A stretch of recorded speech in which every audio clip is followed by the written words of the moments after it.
So the capital G starts out just like the capital C, with a flat brush starting at the top point and swinging around. Except when you get to the bottom, you're gonna stop short. And there'll be a reason for that in a moment. Then in order to establish the width of the G, I'm going to go ahead and bring down the upper beak with a vertical brush. And filling that in can be done anytime, whenever you feel like it. You could do it that later or now. In this case, what I'm going to do now is just go ahead and fill that in because I just felt like it at that moment. There's no order of things when it comes to filling in the serifs like that. Now, breaking the rule here a little bit, I'm going to kind of do more the inside stroke of the thick on the lower vertical stroke. The reason why is twofold. I'm trying to center it in underneath that beak. And also when I come down, I want to turn to start to make this spur at the bottom. So I spun it clockwise to get the spur started. That's not the actual final result of the spur, but this also establishes me getting that lower vertical stroke centered underneath the upper beak. And then I'm going to come down and spin it just slightly, not too much. And now what I can do is connect the round with this vertical stroke, simply by turning the brush on edge and bringing it round. Now you've got a real nice transition from that vertical stroke into your round. And that's just what I found to be a really clean way of doing that stroke. And then I'm just kind of touching up here. Now I'm going to make that spur the way I like it. Just bring it down and make it a nice point. And that's the advantage of doing it that way. And then this is this horizontal bar is the serif is about a little over halfway, and what I mean by that, inside the guidelines of the lowercase. Then round everything off.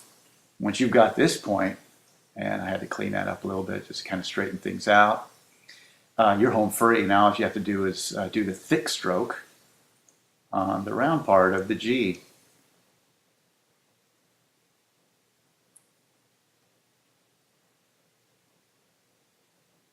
And starting out with a horizontal flat brush, bring it down and pushing down, and then pulling up as you get down to the bottom. And I hardly at all turn that brush. There was almost no twisting on that. This is just showing the upper serif beat lined up with the center of that lower vertical stroke. A few things to think about when doing the lowercase g is to be sure to make that upper portion above the baseline. This will allow for the descending portion to have much more room.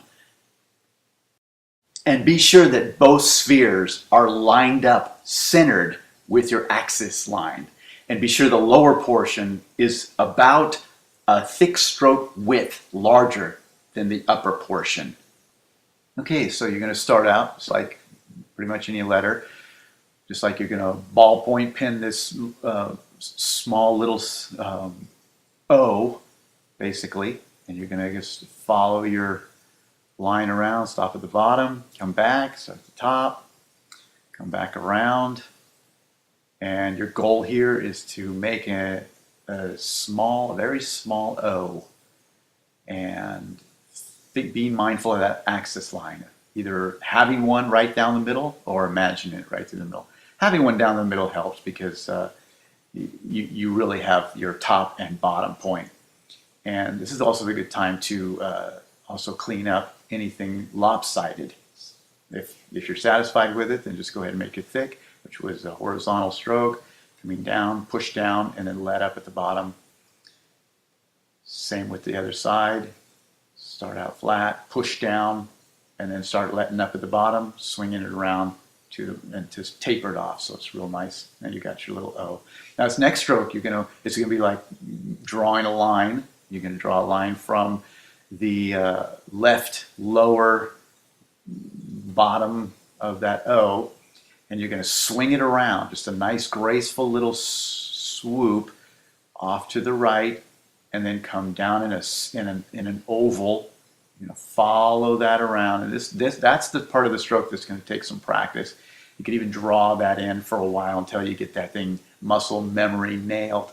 Then you're going to have a nice thin transition with your horizontal brush, following that stroke, coming back around to complete it. At this time, I'm looking at both sides. I'm looking at what I'm doing and also the right side of the oval. That's where you got to get your mind, where you're kind of looking at those two things at the same time in your mind and your eye, because that's how you'll get a nice, smooth, clean oval where it's the same on both sides. And then you go ahead and keep that upper junction thin. Don't jam your brush up in there and make it thick right there. When you come down, just draw it in just like you would. And up here, this is where I was talking about. Here's a good time to even anything out. And right now I'm not satisfied with that upper junction, so I'm going to go ahead and smooth that out. And this is a good time to do it before you do your thick, because then that'll determine where your thick starts and how thick to make it. Let me go ahead and flatten out your brush. Start out in the direction of the stroke, that thin stroke, but don't make that too thick right there, and then push down, drawing it up, bring it around. And to make that top notch, I call it a quail's notch. It kind of reminds me of one. Let's go ahead and start up and above, about halfway between those two guidelines, a little more than halfway, and just a little past the top section of the O, and just follow your brush right down to the middle of the top of that G.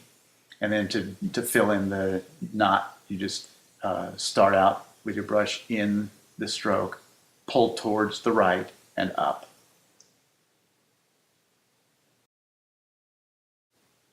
The capital H is pretty basic. It consists of a couple of thick vertical strokes with a thin horizontal stroke and some serifs. A few things to be mindful of, though, is width of the H. If you wanted to take a typography course and learn more about proper letter width, that would be a great thing to do. But for now, if you wanted to make the H pretty much as wide as the other capital letters, that would be fine. I would never use this, or I wouldn't say never, but probably rarely ever use this alphabet in all caps.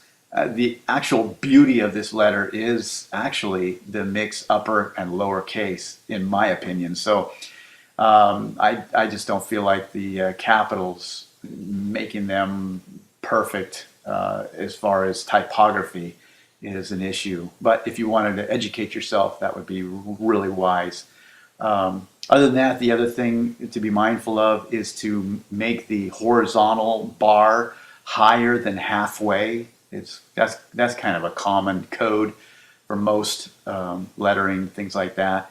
And also be sure that your serifs match in length as best as possible too, because that really makes the letter look good quality.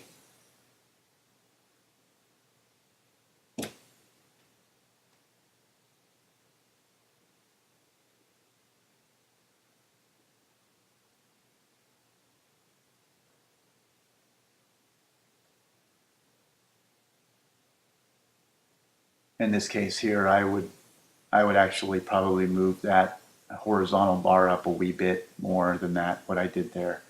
And then of course rounding off all the serifs is basic with your brush flat and horizontal.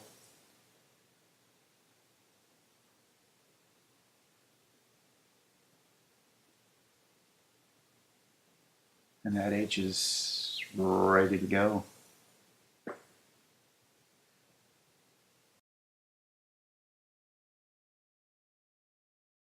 When making the lowercase h, bring that thin stroke down to the bottom inside corner of the thick stroke to allow for plenty of space in that intersection.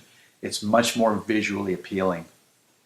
And starting with the typical vertical thick stroke, following the axis. This letter only gets a serif at the top left side.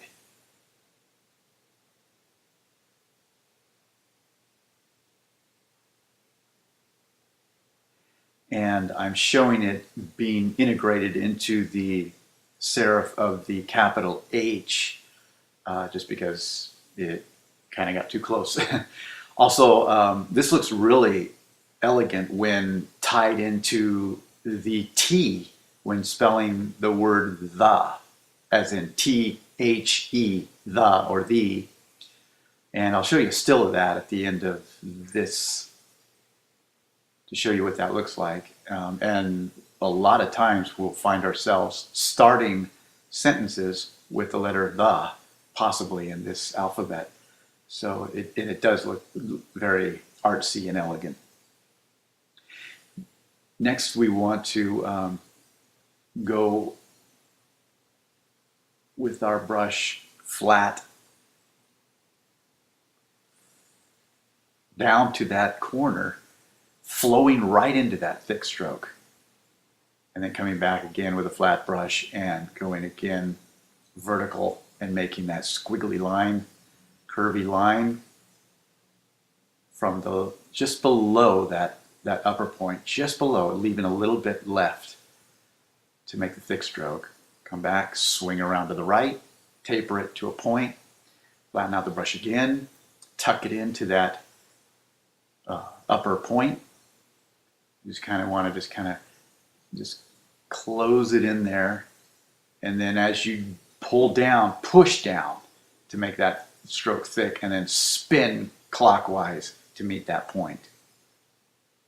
And finish the letter off with the terminal at the same angle as you do the other terminals in the other lowercase letters.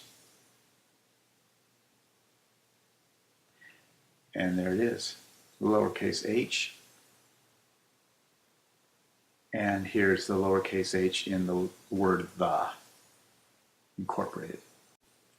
Okay, so the capital I, which is probably the easiest letter to execute. And for some reason, at this moment, I thought I was supposed to be making the lowercase l. And this can happen where you get so fixated on how to execute the letter, we actually forget which letter we're supposed to be executing. So for some reason, I thought I was supposed to be making the lowercase l, and this is where it could be fixable or a do-over. Fortunately, it is a fixable letter, and I still think I'm supposed to be making the L at this point. I realized because I didn't draw my serif all the way through. So this can happen, happens to the best of us, and then I finally realized that I need to be making the uppercase I, and this is where I massage out that tapered stroke in order to make the capital I. So it's a common mistake that sign makers have, and you kind of either have to, you usually have to fix it or wipe it off and start over.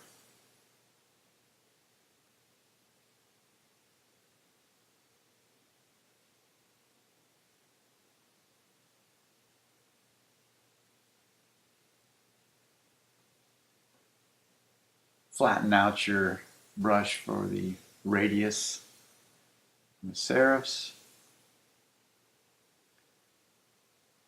And there you go.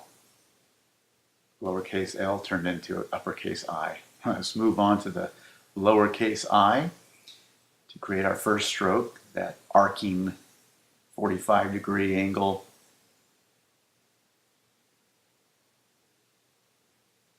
And then also flatten out your brush to make that curvy inside vertical stroke. Just below, just like the H, just below the top point, and then curve it over to the right to make a nice point at the end, staying on the axis. come back, flatten your brush, tuck it in between those 2 points, the inside point and that upper point. Push down on your brush to make that thick stroke, and then pull up and turn clockwise to finish it off, to make that tapered stroke. And with a terminal, same angle as that H, and then to make the dot keep the same width as the thick part, the thick stroke in the eye. And then all you want to do is make an oval, starting at the top with your brush at 45 and vertical, and push down to make the left side of the oval, and then do the same thing on the right side. Push in, and then down, curved to the right, and then just fill it in, and you're done. And here's a closer vantage point of the process. Paletting and chiseling the brush between each stroke.